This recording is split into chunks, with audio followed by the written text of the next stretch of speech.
আসসালামু আলাইকুম। আশা করছি সবাই ভালো আছেন। আলহামদুলিল্লাহ আমরা বেশ ভালো আছি।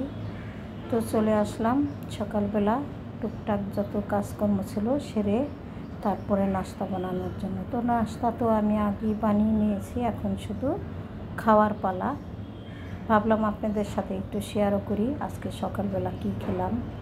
তো দেখতেই পাচ্ছেন এখানে কিন্তু সাদা খিচুড়ি মানে বউয়া ভাত বানাই নিয়েছি, আর সেই সাথে হলো রসুন মরিচ ভর্তা করেছি। রসুন মরিচ কিন্তু ভর্তা কিন্তু অনেক লাগে না, অল্প হলেই হয়ে যায়, তো সে কারণে অল্প করেই বানিয়েছি।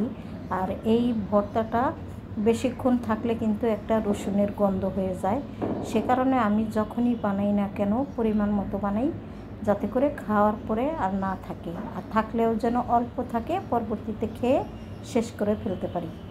যাই হোক, খাওয়া দাওয়া সকালবেলার শেষ। তো এখন চলে আসলাম কিছু কাজকর্ম করার জন্য।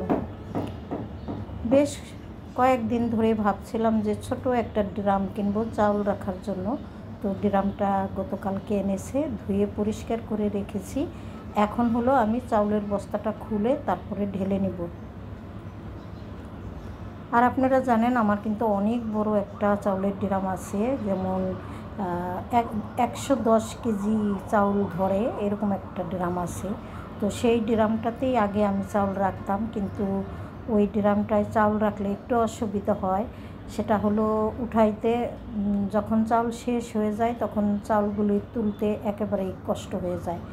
আর সেই কারণেই আমি আবার এখানে 50 কেজি চাউল ধরে এরকম একটা ড্রাম কিনে আনলাম আর কি। যাই হোক, এখানে এই যে স্টিলের যে দেখছেন, এটা কিন্তু এখানে লাগিয়ে রাখলে কোনো প্রকারে আর কি মোটকাটা খুলবে না, ঢাকনাটা আর কি। আর যদি প্রয়োজন হয় দিব, আর না হয় দিব না। তো যতদিন চাউল রাখবো ততদিন আর দিব না, যখন প্রয়োজন একদিক থেকে অন্য দিকে নেওয়ার তখনই ওই স্টিলের ওইটা ব্যবহার করব। যাই হোক, চাল ঢেলে তারপরে রান্না করতে চলে আসলাম। তো আজকে রান্নায় কি কি থাকছে তা মোটামুটিভাবে আপনাদের সাথে শেয়ার করব। এদিক থেকে ডাল আমি আগেই বসিয়ে দিয়েছিলাম।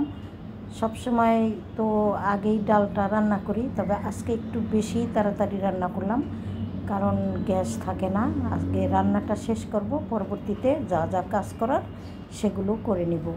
তো এখানে ডাল হয়ে গেছে, ডাল আমি বাগার দিয়ে নিলাম, আর ওই চুলাতে ভাত বসিয়ে দিলাম। চাউল আমি আগেই ধুয়ে রেখে দিয়েছিলাম। তারপরে আস্তে আস্তে এই চুলাতে বাদবাকি রান্নাগুলো শেষ করব।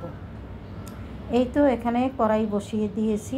আজকে রান্না করব ছোট ইলিশ মাছ আর কুমড়া দিয়ে। মিষ্টি কুমড়া দিয়ে ইলিশ মাছ খেতে কিন্তু আমাদের কাছে ভীষণ ভালো লাগে। আমার বোধ হয় অনেকেই পছন্দ করেন মিষ্টি কুমড়া দিয়ে ইলিশ মাছ খেতে। তো ইলিশ মাছগুলো আমি কেটে রেখেছিলাম, ধুয়ে রেখেছিলাম, এখন শুধু রান্না করা বাকি। আর যতগুলো মাছ এই পর্যন্ত কেটেছি সবগুলোই ভাজা করে খেয়েছি, শুকনা ভাজা। আজকে ভাবলাম একটু ঝোল করে রান্না করি মিষ্টি কুমড়া দিয়ে। অলরেডি এই তো দেখতেই পাচ্ছেন। আর মাছ কিন্তু কষিয়ে নিলাম না, কারণ ইলিশ মাছ আপনারা সবাই জানেন হালকা একটু ভাপে কিন্তু রান্না করা হয়ে যায় বা সিদ্ধ হয়ে যায়, সে কারণে এমনিতেই দিয়ে দিলাম। আর ঝোলটা যখন একেবারে পরিমাণ মতো চলে আসবে তখন এমনিতেই মাছের ভিতরে নুন হয়ে যাবে। আর যদি চান আপনারা আগে একটু নুন দিয়ে মাছটা মাখিয়ে রাখতে পারেন। দেখতেই পাচ্ছেন অলরেডি এই ছিল আমাদের আজকের রান্না। আমি এখানে গাড়ি ভর্তা বানিয়েছিলাম, মানে মুখি ভর্তা, কচুরমুখী ভর্তা, আর সেই সাথে ডাল আর হলো ইলিশ মাছ রান্না। এদিক থেকে ভাতটাও হয়ে গেছে, ভাতের মার আমি গেলে দিয়েছি, মানে সেঁকে নিচ্ছি। আর এই তো সারা রান্নাঘরটা একদম সুন্দর করে পরিপাটি করে নিয়েছি। তো দেখতে দেখতে আমি কিন্তু দুপুরের খাওয়া দাওয়া শেষ করে ফেলেছি। আমরা সবাই বাসায় চলে এসেছে। তো একজন আসেনি, তিনজনে বসে খাবারটা খেয়ে নিয়েছি। তারপরে আমি কিন্তু প্লেট বাটিগুলো আজকে অফ ক্যামেরাতেই ধুয়ে নিয়েছি। তবে আজকের ভিডিওতে যখনই আমি প্লেট বাটিগুলো ধোয়া দেখাইতে পারলাম না, তখন আমার মনে হলো যেন কোথাও যেন আমার ভিডিওটা একটু আনকমপ্লিট রয়ে গেল, কারণ এটা আমার কাজের বিশেষ একটা অংশ। 3 বেলাতেই প্লেট বাটি ধুয়ে নিতে হয়। তো একবেলা হলেও অন্তত আপনাদের সাথে শেয়ার করা উচিত, কিন্তু সেটা আজকে পারলাম না। আজকে শুধু শেয়ার করলাম যে আমি খাওয়ার পরে কোথায় রাখি আমার মানে খাবারগুলো যে অবশিষ্ট থেকে যায়, সেই যে খাবারগুলো কিন্তু আমি আমার ওই কাঠের সেলফটার উপরে রেখে দিই।